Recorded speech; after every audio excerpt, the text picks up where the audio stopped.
Oh hey guys. I didn't see you there. I will tell you a story about my bird.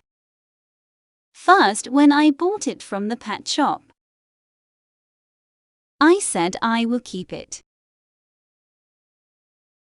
Then I said I will name it Tick-Tock. After 1 week, when I was playing a game Pidgey,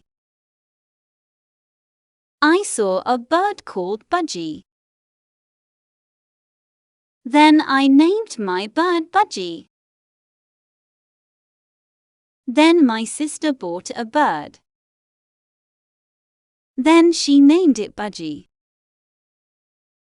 I saw another one called Crove in Piggy. Then I named it Crove.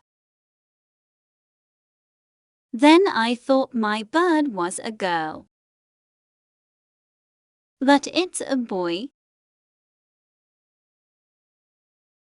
Sub for part 2.